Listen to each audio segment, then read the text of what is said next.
बारे में ब्रीफिंग कर रहा हूँ। तो आज के दिन हमारी जो कंज्यूमर बेस है वो 60,000 को क्रॉस कर गया है और एग्रीमेंटेड लोड भी 103 मेगावाट है आज के दिन। पिछले साल के मुकाबले में हमारा रेवेन्यू 21% बढ़ा है पावर सेक्टर का। पिछले साल 54 करोड़ का रेवेन्यू था, इस साल 65.88 करोड़। तो रेवेन्यू में 21% का इंक्रीज हुआ है। एनर्जी इनपुट की हम बात करें तो एनर्जी इनपुट हमारा 251 मिलियन यूनिट्स है आज के दिन, जो पिछले साल से 12% ज़्यादा है। तो पिछले साल हमारा एनर्जी इनपुट 222 मिलियन यूनिट्स था। इसका मतलब पावर सेक्टर में एनर्जी यूजेज भी बढ़ रहा है और लोड भी बढ़ रहा है हमारा, और कंज्यूमर भी बढ़ रहे हैं। मतलब स्टडी इंक्रीज हो रहा है इसमें। पावर कंजम्पशन की बात करें तो इस साल भी हमारा power consumption due to increased tourist activity, हमारा पावर अब जो पीक है वो 40 मेगावाट के करीब है अभी समर में, जो पिछले साल काफ़ी कम था, इससे कोई 25 मेगावाट के करीब था। तो इस साल काफ़ी ज़्यादा पावर का यूज़ हो रहा है। विंटर में 72 मेगावाट पीक रहा है हमारा पिछले सीज़न में, तो वो भी लगभग दोगुना है, समर से हमारा लगभग दोगुना विंटर में यूज़ हो रहा है। डीजीज़ के ऊपर बात करूँ, डीजी हमने 2020-21 में 19 डीजी को हमने रिप्लेस किया था और 21-22 में 5 डीजी को। तो टोटल जब से यूटी का फॉर्मेशन हुआ तब से 24 डीजीज़ को रिप्लेस कर दिया गया, उनकी जगह ग्रिड को पहुंचाया गया है उस जगह पर। और इन डीजीज़ का कैपेसिटी जो है वो 2.8 मेगावाट के करीब है, उसको हमने रिप्लेस किया है। कुछ डीजी स्टेशन जो हमने रिप्लेस किए हैं उसमें मैं नाम लेना चाहूँगा न्योमा, चुमाथांग, सागा, कांजी, स्क्यूक्या, हानु अचिनाथांग, और करगिल में बरसू, गरकोन, लस्ताक। तो ये कुछ स्टेशन है जिसको हमने रिप्लेस किया डीजी सेट उसको through grid power. Power availability में मेजर प्रोजेक्ट है हमारे लेह और करगिल में, तो एनएचपीसी उसके थ्रू हमें पावर मैक्सिमम मिल रहा है। और कुछ पीडीसी के प्रोजेक्ट हमारे जो छोटे प्रोजेक्ट हैं वो मेनली समर में जनरेट करते हैं, तो 10 मेगावाट के करीब हमें पीडीसी से मिल रहा है। 40 हमारे जो डीजी सेट्स काम कर रहे हैं वो लेह में 12 हैं उसमें से, और 38 हमारे नहीं, लेह में 40 हैं और 12 करगिल में हैं। लेह में हमारे एरियाज़ में मेनली नुब्रा रीजन और चांगथांग है जिसमें हमारे अभी डीजी सेट्स काम कर रहे हैं, और करगिल में जंस्कार रीजन है जिसमें हमारे डीजी सेट्स काम कर रहे हैं। एनर्जी मिक्स की बात करूं, ग्रिड कनेक्टेड हमारे आज के दिन 84% विलेजेस हैं, हमारे 176 विलेजेस और 53,000 कंज्यूमर हमारे ग्रिड कनेक्टेड है। 84% हमारे लोग ग्रिड या जिसको रेगुलर पावर सप्लाई मिल रही है जिसमें। डीजी कनेक्टेड में हमारे 66 विलेजेस और 8,000 कंज्यूमर हैं, जो 12% के करीब बनते हैं। और सोलर की बात करूं जिसमें लरेडा करेडा दोनों शामिल हैं, तो उसमें हमारे 24 विलेजेस हैं और 1900 हाउस होल्ड हैं, तो वो 4% बनते हैं।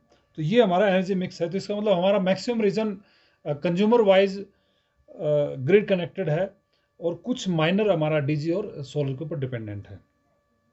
कुछ सेंट्रल स्पॉन्सर्ड स्कीम्स हमारे DDUGY, इसमें ये स्कीम कंप्लीट हो गई है। इसके अलावा IPDS भी कंप्लीट हो गई है और RAP DRP भी कंप्लीट हो गई। ये 3 स्कीमें हमारी कंप्लीट हुई हैं मार्च में।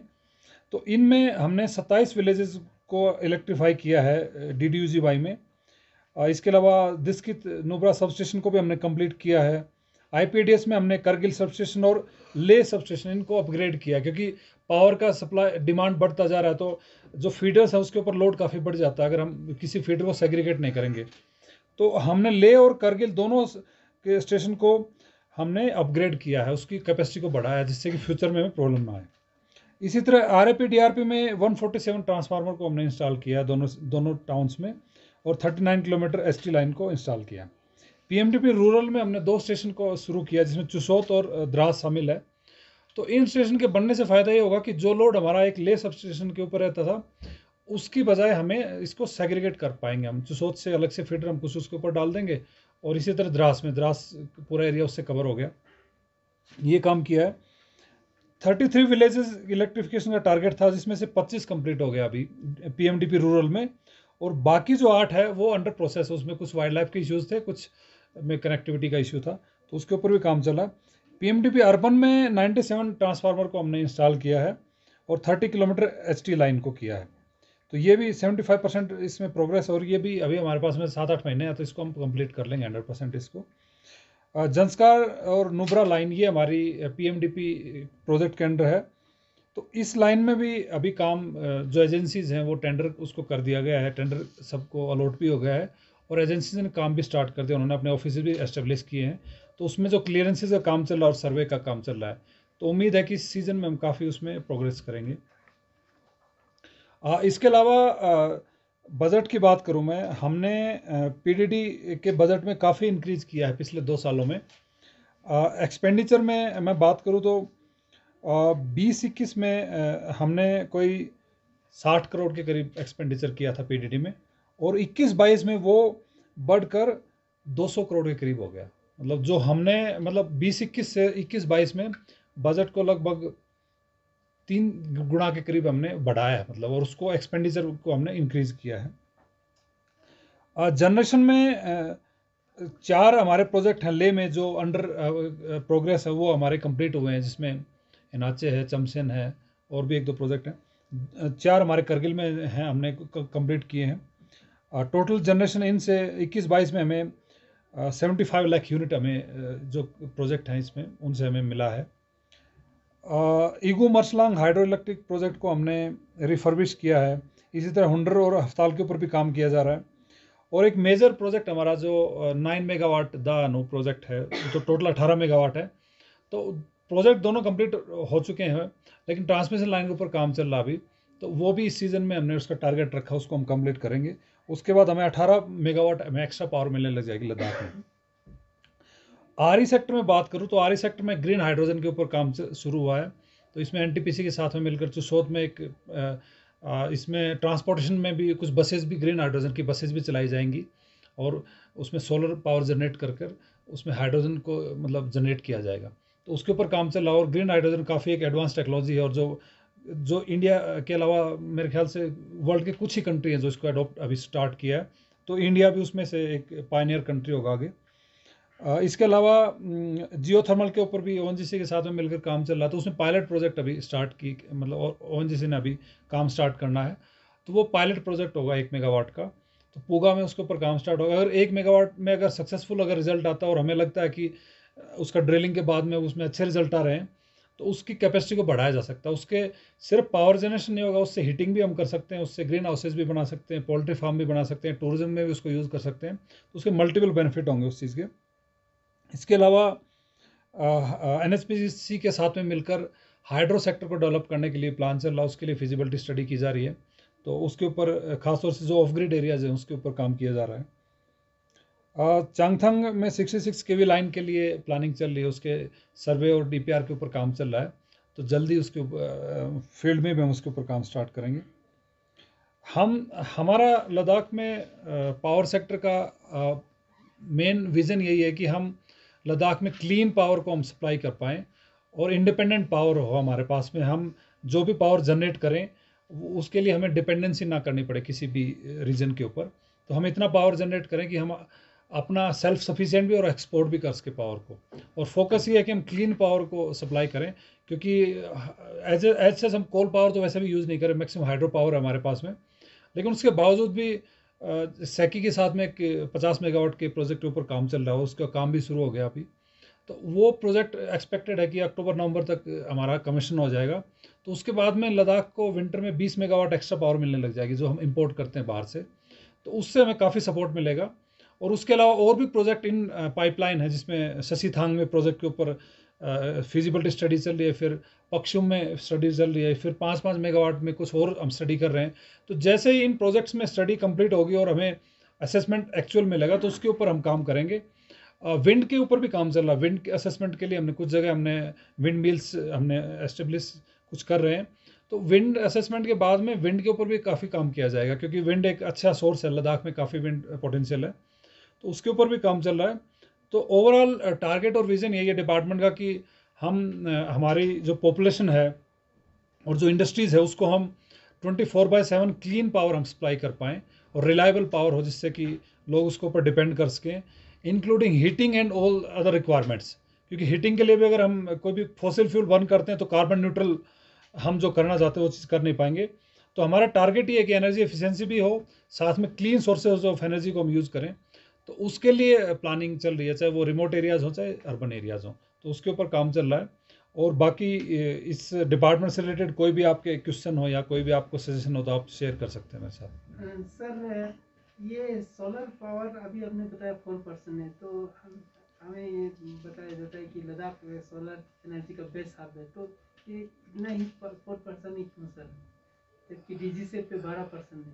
नहीं, सोलर में सोलर जो पावर है उसमें ये है कि उसको एस्टेब्लिश करने में कैपिटल कॉस्ट काफ़ी ज़्यादा लगती है इनिशियली। और दूसरा डिसएडवांटेज ये होता है कि जब मौसम ख़राब होगा तो आप उसको फिर आपको दूसरा सोर्स अल्टरनेट ढूंढना पड़ेगा, क्योंकि आप फुल्ली डिपेंडेंट नहीं हो सकते सोलर के ऊपर। तो अभी जो सोलर जो अभी हमने 4% जो किया है ये रिमोट एरियाज़ हैं जहाँ कोई ग्रिड कनेक्टिविटी नहीं है। तो ये छोटे प्रोजेक्ट थे और ये काफ़ी टाइम से चल रहे हैं। तो इसकी बैटरी हमने 41 लोकेशन के ऊपर बैटरी को रिप्लेस किया पिछले साल। इस साल भी हम जो भी बाकी जितने भी प्रोजेक्ट बचे हैं सबका हम लोकेशन करेंगे। जहाँ तक पोटेंशियल की बात है, पोटेंशियल हमारे पास में काफ़ी ज़्यादा सोलर पावर का, तो बड़े प्रोजेक्ट के ऊपर काम किया जाएगा। लेकिन बड़े प्रोजेक्ट जैसे 50 मेगावाट का अभी सेकी का काम चल रहा, बाकी प्रोजेक्ट भी हम करें, तो बड़े प्रोजेक्ट की प्लानिंग में और एग्जीक्यूशन में थोड़ा सा टाइम लगता है, क्योंकि अभी लद्दाख में आज तक इस एल्टीट्यूड के ऊपर इंडिया में कोई प्रोजेक्ट एस्टेब्लिश नहीं किए गए हैं, बड़े बड़े सोलर पावर प्रोजेक्ट। तो उसके ऊपर स्टडी चल रही है अभी। एक बार सेकी का ये प्रोजेक्ट एस्टेब्लिश हो जाए तो उसके बाद जो भी डेवलपर हैं या जो सोलर पावर के जितने भी हमारी कंपनीज हैं वो भी इंटरेस्ट दिखा सकते हैं और फिर हम उसको इजीली हम कर सकते हैं।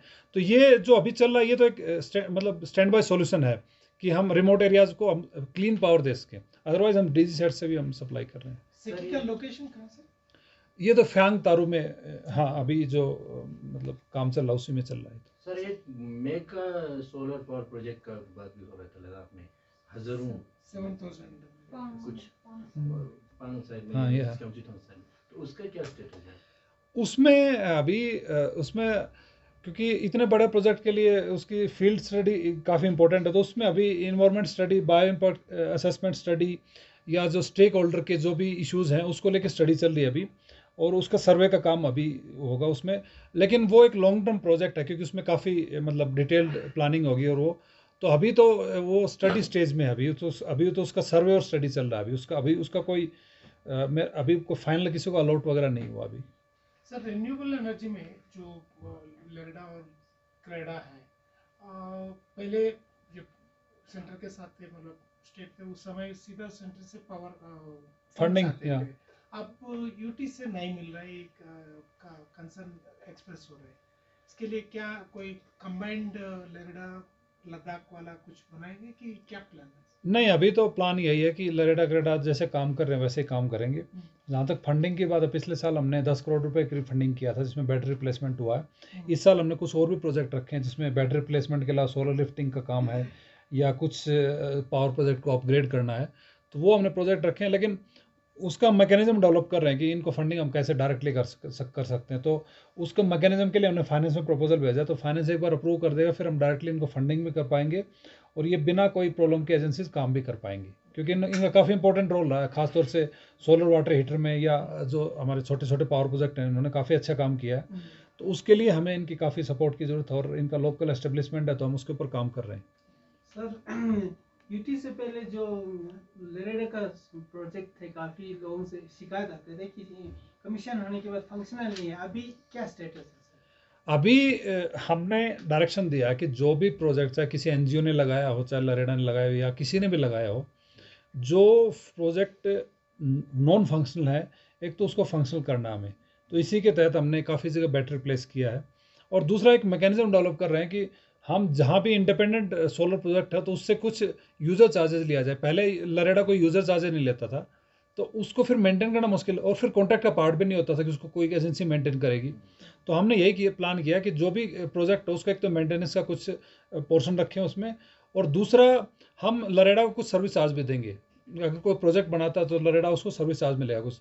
तो उसके मैकेनिज्म यही होगा कि उसको कुछ फंडिंग मिले, रेवेन्यू सोर्स होगा तो फिर उसको मेंटेन कर पाएंगे। तो अभी प्लान यही कि उसको हम थोड़ा सा उसका मैकेनिज्म को सुधार रहे हैं।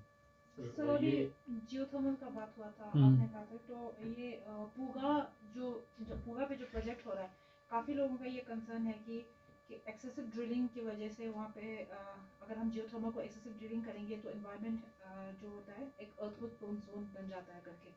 सो इस तरह से जो पूगा का है वो it's the breeding area also and then wildlife सब कुछ है, तो how they are along with this project how you are ensuring कि एनवायरनमेंट को भी हार्म ना हो? हाँ देखिए, जो प्रोजेक्ट है इसके लिए जो भी मैंडेटरी रिक्वायरमेंट्स हैं, चाहे वो इसमें इन्वायरमेंट क्लियरेंस हो, चाहे वाइल्ड लाइफ क्लियरेंस हो, या जो भी उसमें मतलब जो भी एजेंसी इन्वॉल्व होती है किसी प्रोजेक्ट को क्लियर करने के लिए, तो वो ली जाएंगी। और दूसरी बात यह है कि जियोथर्मल कोई नया टेक्नोलॉजी नहीं है। जियोथर्मल काफ़ी मतलब डेकेड से कंट्रीज यूज़ कर रही हैं। आप आइसलैंड को देखो, आइसलैंड में जियोथर्मल मतलब उनका टूरिज्म का मेन फैक्टर है, और आइसलैंड मतलब काफ़ी सेंसिटिव है इन्वायरमेंट को लेकर। तो इसी तरह यहाँ पर भी जो भी कंसर्न्स है उसके ऊपर काम किया जा रहा है, और जो कंसर्न एजेंसीज हैं, चाहे वो वाइल्ड लाइफ हो, चाहे बाकी फॉरेस्ट हो, या बाकी जो भी एजेंसीज हो, तो सभी के साथ में मिलकर काम किया जा रहा है और एक प्रोसेस के तहत काम किया जा रहा है। और ये सिर्फ पायलट प्रोजेक्ट होगा, क्योंकि अगर हम पायलट प्रोजेक्ट नहीं करेंगे तो हमें उसका पोटेंशियल या जो कैसे उसको यूज़ कर सकते हैं उसको वो काम में नहीं आएगा। तो इसके ऊपर काफ़ी रिसर्च हुआ है, और उसके बाद ही हमने इसको पायलट के लिए प्लान किया। अगर पायलट में क्योंकि pilot will be A portable project, तो वो 1 मेगावाट का होगा और उसको हम उठा के भी ले जा सकते हैं उसमें। तो लेकिन उसके लिए भी हमें कुछ तो काम करना पड़ेगा ना, अदरवाइज हम 40 साल से रिसर्च कर रहे हैं इस प्रोजेक्ट के ऊपर, हमने आउटपुट कुछ दिया नहीं है। उस एरिया में ना बिजली है, ना हीटिंग की फैसिलिटीज़ हैं। तो अगर हमें उस एरिया को थोड़ा सा भी उस पोटेंशियल यूज़ करना है तो हमें पायलट प्रोजेक्ट तो करना ही पड़ेगा। तो उसके लिए काम चल रहा है इसमें। सर ये पावर ग्रिड का लाइन नुब्रा के लिए जाएगा? हाँ, कहाँ से जाएगा सर? ये देखिए एग्जैक्ट तो मुझे पता नहीं है, लेकिन ये जो मेन रूट है इसका, ये जो अलोंग द रोड के आसपास ही प्रपोज्ड है, और उसके लिए वाइल्ड लाइफ क्लियरेंस और बायो इम्पैक्ट असेसमेंट स्टडी भी इसके लिए चल रहा है। तो वो ड्यू प्रोसेस फॉलो हो रहा है, और उसमें बाकी भी कुछ क्लियरेंसेज आर्मी का है, सिविल एविएशन का, वो भी उसके ऊपर भी काम चल रहा है। तो ये ड्यू प्रोसेस से ही होगा। और नुब्रा में काफ़ी डिमांड है, क्योंकि आर्मी की प्रेजेंस भी काफ़ी ज़्यादा है, और दूसरा टूरिज़्म काफ़ी ज़्यादा है। तो विंटर में भी टूरिज़्म इससे मतलब थोड़ा हो सकता है बढ़ जाए। तो ओवरऑल अभी प्लानिंग चल रहा है, तो अभी सर्वे का काम चल रहा है इसमें, तो जैसे ही पूरा होगा फिर उस हिसाब से काम किया जाएगा। सर ये रोंगदो का प्रोजेक्ट काफ़ी सालों से पेंडिंग था, पहले लेरेडा के पास, फिर जेकेपीडीसी इसके पास। हाइड्रो में प्रॉब्लम ये है कि हाइड्रो प्रोजेक्ट्स का एस्टेब्लिशमेंट का टाइम काफ़ी लगता है। अब प्रॉब्लम ये है कि अगर हम रोंगदो बना भी दें और फिर वो विंटर में अगर सप्लाई ना हो से पावर, जैसे कि कुछ प्रोजेक्ट में अभी हो रहा है, जैसे मतलब करगिल प्रोजेक्ट में तो हार्डली हमें 4-5 मेगावाट ही मिलता है विंटर में, और उसका कैपेसिटी 44 मेगावाट है। तो हम मतलब ऐसी प्लानिंग हमने इसके लिए भी एनएचपीसी को अप्रोच किया कि हम विंटर बेस्ड प्रोजेक्ट बनाएंगे कि विंटर में जो पावर जनरेट कर सकें। तो उसके ऊपर काम चल रहा है। एक बार एनएचपीसी हमें गो एड दे तो उसके बाद हम प्लानिंग करेंगे। लेकिन एज सच हमारा फोकस ये है कि हम सोलर या विंड मतलब ज़्यादा करें, क्योंकि इसमें टाइम कम लगता है और दूसरा इन्वायरमेंट को इतना इम्पैक्ट नहीं।